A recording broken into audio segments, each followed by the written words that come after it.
नमस्ते, welcome back. आपका फिर से स्वागत है। Thank you for coming. कुछ टाइम पहले एक वीडियो में कमेंट आया था और वो एक क्वेश्चन था जो बड़ा ही इंटरेस्टिंग था। क्वेश्चन ये था कि सर, अगर मेरा सबकॉन्शियस माइंड इतना पावरफुल है, उसमें इतनी शक्ति है, तो क्यों नहीं जो चीज मैं चाहता हूं, जो मेरा गोल है, जो मेरा सपना है, वो मेरी लाइफ में मैनिफेस्ट कर दे। मुझे क्या जरूरत है ये law of attraction, visualisation, manifestation technique को यूज करने का? मुझे क्या जरूरत है बार बार उसके बारे में सोचने का? अगर इतना पावरफुल है तो क्यों नहीं प्रोड्यूस कर रहा है? बिकॉज उसको तो पता है कि इसकी नीड है मुझे। बड़ा ही इंटरेस्टिंग क्वेश्चन था और इस वीडियो के माध्यम से मैं उसका रिप्लाई करने जा रहा हूं, जिससे कि आप सबको समझ में आए कि हम गलती कर क्या रहे हैं। समझिए बात को। जो हमारा सबकॉन्शियस माइंड है वो बिल्कुल एक लॉजिकल माइंड नहीं है। उसमें कुछ भी लॉजिक नहीं है। वो कोई भी डिस्क्रिमिनेशन नहीं करता। इसका मतलब यह नहीं हुआ कि कोई अमीर है तो उसको और अमीर कर रहा है, कोई गरीब है तो उसको और गरीब कर दे रहा है। कोई भी religion point of view, age difference, country difference, कुछ फर्क नहीं पड़ता। कोई भी लॉजिक नहीं लगाता है सबकॉन्शियस माइंड। अब फॉर एग्जाम्पल, लेट्स से कि आपको भूख लगी है, आपने 2 दिन से कुछ खाना नहीं खाया है, आपको जो जगह है वो भी आपको नहीं पता, आप बस भटक रहे हैं, आपके पास कोई पैसे नहीं है, कोई आपकी सुन नहीं रहा है। आपको पता है लॉ ऑफ अट्रैक्शन और मैनिफेस्टेशन टेक्निक के बारे में, आपने उसको यूज करना शुरू किया कि मैं भूखा हूं, मुझे खाना चाहिए, मैं भूखा हूं, मुझे खाना चाहिए, मुझे खाना चाहिए, राइट? आप उसका यूज कर रहे हो, उस टेक्निक का यूज कर रहे हैं और कहीं से आपको वो खाना मिला। खाना क्या था? आपकी सबसे नापसंदीदा, your least favourite dish, let's say करेले की सब्जी। करेले की सब्जी मिल गई आपको। अब आपको इतनी भूख लगी थी कि आपको फर्क नहीं पड़ता कि वो कैसी थी, कितनी पुरानी थी, क्या थी, आपने उसको खा लिया और खाने के कुछ घंटे बाद आपकी तबीयत खराब हो गई, फूड पॉइजनिंग हो गई आपको। तो इसका क्या मतलब हुआ कि क्या मैनिफेस्टेशन वर्क नहीं किया है? लॉ ऑफ अट्रैक्शन वर्क नहीं किया? आपके सबकॉन्शियस माइंड ने काम नहीं किया है? 100% काम किया है। आप क्या मैनिफेस्ट करना चाहते थे?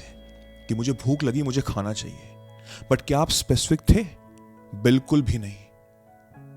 समझ में आई बात आपको? आप स्पेसिफिक नहीं थे। सबकॉन्शियस माइंड लॉजिकल माइंड बिल्कुल भी नहीं है। कोई लॉजिक नहीं ढूंढता है। वो आपके कमांड पे ही वर्क करता है। गलती ये हो रही है कि आप कमांड गलत कर रहे हैं। जितने भी लोग कहते हैं ना कि ये वर्क नहीं करता है, बकवास है, इसका बिल्कुल ऑपोजिट होता है, कुछ काम नहीं आता है, उनको पता ही नहीं है कि वो गलती कर रहे हैं अपनी लाइफ में। वो मैनिफेस्ट करने की कोशिश तो कर रहे हैं, बट वो पूरा भी होता है, बट वो ऐसा पूरा होता है कि उनको लगता है कि बिल्कुल ऑपोजिट हो रहा है। अब इसको एक स्टेप और लेके जाते हैं समझने के लिए, जिससे कि आप और अच्छे से डीप समझ पाए। बट उससे पहले मैं आप सबसे हाथ जोड़ के माफी मांगना चाहता हूं, बिकॉज जो मेरा कोर्स है आर्ट ऑफ मैनिफेस्टेशन, उसका मैं आपको डेट नहीं बता पा रहा हूं। बहुत से लोगों के कमेंट्स आ रहे हैं कि आप इतने टाइम से बोल रहे हैं आने वाला है, आने वाला है, आने वाला है। कब आने वाला है भाई? कुछ डेट तो बताओ। एक्चुअली डेट्स फाइनलाइज हो गई हैं, बट मैं अभी बताना नहीं चाहता हूं, जस्ट इन केस कि कहीं ऊपर नीचे कुछ ना हो जाए। बहुत मेहनत लग रही है, घंटों घंटों के लेक्चर्स हैं, बहुत ज़्यादा मेहनत लगी है, बिलीव मी, बिकॉज मैं चाहता हूं कि वो एक चीज़ हो जो आपकी पूरी जिंदगी पलट के रख दे। और एक और स्टेप में आगे चाहता था कि आपको वो अच्छा इंसान, एक बेटर इंसान बना के रखे, कि लाइफ में कितनी भी प्रॉब्लम्स आए, कितनी भी स्ट्रगल आए, आप उसका डट के सामना कर पाए। तो थोड़ा सा समय लग रहा है, थोड़ा सा पेशेंस रखिए। बहुत जल्दी मैं डेट बताऊंगा, बस वो खत्म पे ही है। आई होप आप समझेंगे। तो चलिए अंडरस्टैंड करते हैं, मुझे अपने सबकॉन्शियस माइंड को क्यों टास्क देना जरूरी है। पहले हमको समझना पड़ेगा कि मैं कौन हूं। हु एम आई? मैं एक सुपर कॉन्शियसनेस हूं। मैं बॉडी नहीं हूं, मैं एक आत्मा हूं, मैं एक सोल हूं, राइट? एक सोल होती है कॉन्शियसनेस, चेतन, इसको हिंदी बोलते हैं चेतन, राइट? व्हाट इज चेतन? आई एम, मैं हूं। मैं कौन हूं? मैं एक स्टेट ऑफ बीइंग हूं, एक स्टेट ऑफ माइंड हूं। अब मैंने बहुत सारे वीडियोस देखे हैं manifestation, law of attraction, visualisation की, बहुत से अलग अलग लोगों की। मैं किसी का नाम तो नहीं लेना चाहता, बट उसमें बहुत गलतियां बताई गई हैं लोगों की। इतनी गलतियां बताई गई हैं कि मेजॉरिटी ऑफ लोग क्या बोलते हैं कि आप अपना एक माइंड है। जैसे मैंने बोला ना कि state of being, state of mind, मैंने बोला स्टेट ऑफ माइंड, बट लोग उसको क्या समझते हैं कि मैं आपका माइंड हूं, आप अपने खुद के एक माइंड हैं। ये बहुत ही गलत है। मैं आपको समझाना चाह रहा हूं। अगर आप अपने माइंड होंगे, what is mind? Mind is thought. Thought है जो हम सोचते रहते हैं। हमारा जो माइंड है वो एक चंचल माइंड है, मंकी माइंड है। मंकी माइंड क्या है कि यहां से वहां कूदता है, वहां से यहां कूदता है। मेरे थॉट्स आते रहते हैं, आते रहते हैं, आते रहते हैं। अब होता क्या है, आपके दिमाग में एक थॉट आया और एक मूवी चल गई। अब वो मूवी चलती चली जा रही है, चलती चली जा रही है। आप वो माइंड बन गए। What is mind? Your thought. आप एक थॉट बन गए अपने। आपको पता ही नहीं लग रहा कि वो शायद 1 मिनट के लिए जा रहा है या 1 घंटे के लिए जा रहा है। आप उसमें खो चुके हैं। आपको आइडिया ही नहीं है कि उस थॉट में क्या चल रहा है। एक अलग ही स्टोरी चल रही है, एक अलग ही मूवी चल रही है, एक अलग आपकी जिंदगी की DDLJ चल रही है। उस पर आपका कोई कंट्रोल नहीं है, उसमें आपका कोई भी कंट्रोल नहीं है। इस समय चलिए मैं आपके माइंड को एक कमांड देता हूं। आपको एक कॉफी के बारे में सोचना है। आप अपने हाथ में एक कॉफी कप पकड़े हुए हैं, ठीक है? सोचो उसके बारे में।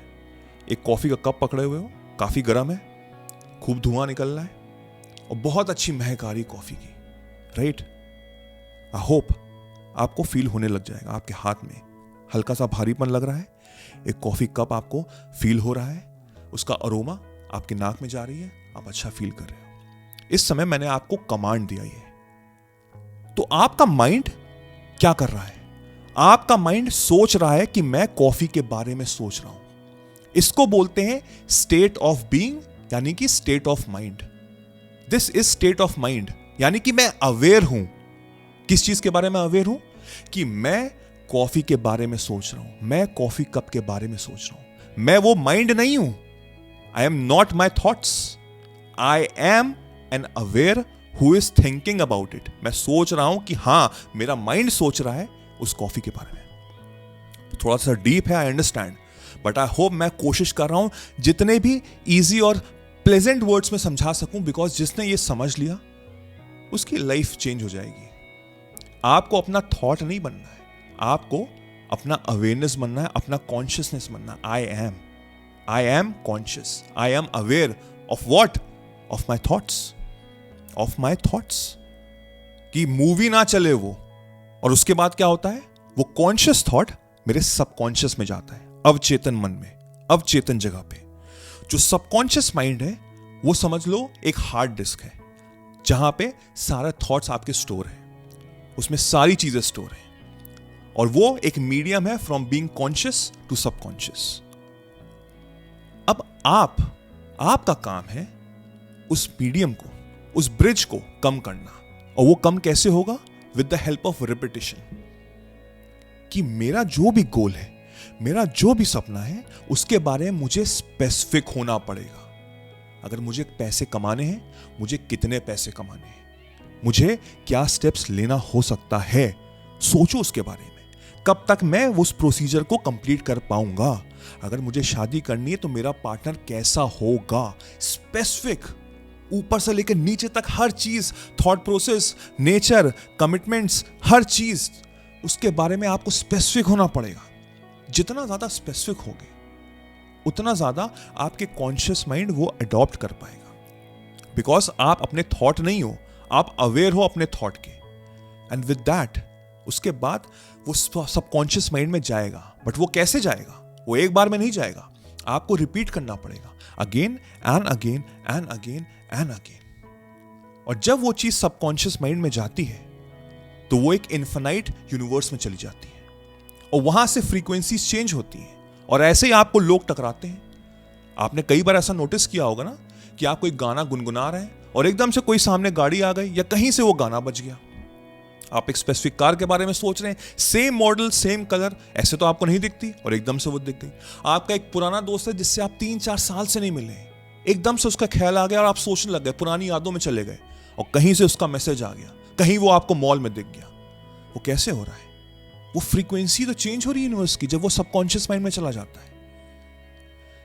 When you understand your subconscious mind, तो आपको उंगली भी उठाने की जरूरत नहीं है, वो चीज मैनिफेस्ट हो जाएगी। बट हम एफर्ट्स क्यों लगाते हैं, हम मेहनत क्यों करते हैं? बिकॉज हम अपने सबकॉन्शियस माइंड को ट्रेन कर रहे होते हैं। बिकॉज हमारा सबकॉन्शियस माइंड यकीन नहीं कर पाता है कि बिना फिंगर उठाए मेरे को वो चीज मिल पाएगी। तो उसमें कोई बुराई नहीं है। जो चीज आपको मदद कर रही है आपके सबकॉन्शियस माइंड को रीप्रोग्राम करने के लिए, दैट इज गुड, करिए उसको। बट उसकी जरूरत नहीं है कोई भी। जिसने ये चीज समझ ली, जिसने ये सारांश समझ लिया, वो अपनी जिंदगी को बिल्कुल पलट के रख सकता है। मैनिफेस्टेशन प्रोसेस एक लाइफस्टाइल है। ये एक लाइफस्टाइल है। ये कोई मैजिकल छड़ी नहीं है कि यूं घुमाया और हो गया। No, lifestyle. लाइफस्टाइल का क्या मतलब हुआ कि आप सुबह उठ के डेली जिम जाते हैं ना, तभी फिजिक बनती है, तभी सिक्स पैक एब्स दिखते हैं। वो एक लाइफस्टाइल है। मैनिफेस्टेशन भी एक लाइफस्टाइल है। आपका गोल है, फर्क नहीं पड़ता, आपको लाइफस्टाइल अपनानी पड़ेगी। यानी कि मुझे अपने माइंड को बार बार याद दिलाना पड़ेगा कि तुमको क्या चाहिए और तुम कितने स्पेसिफिक हो उस चीज के बारे में। जितना ज्यादा स्पेसिफिक होगे ना, तभी वो रिजल्ट मिलेगा। वरना रिजल्ट तो आपको कुछ भी मिल सकता है। जो मैंने एग्जांपल दिया कि आपका पेट खराब हो गया, आपको फूड पॉइजनिंग हो गई। मैनिफेस्टेशन तो पूरा प्रोसेस तो पूरा हुआ, वो तो होना ही है। इट्स अ लॉ, ये यूनिवर्स का लॉ है, वो पूरा होना ही है। आई होप अब आपको समझ में आया होगा कि कहां गलती हो रही है और मैं कैसे अपने आप को चेंज करूं। जितना ज्यादा आप ये चीज स्प्रेड करेंगे, ये नॉलेज आप स्प्रेड करेंगे, उतना आपको और एडवांटेज मिलेगा, उतनी और पॉजिटिविटी मिलेगी। तो अगर आपका मन करे, इस चैनल को शेयर करिए, इस वीडियो को शेयर करिए। मुझे बताइए कमेंट सेक्शन में आपको कैसा लगा। आर्ट ऑफ मैनिफेस्टेशन बहुत जल्दी आने वाला है। आई होप थोड़ा सा पेशेंस रखिए। टिल देन, मेरा नाम वैभव निगम है। I will see you soon. Take care, cheers, bye bye.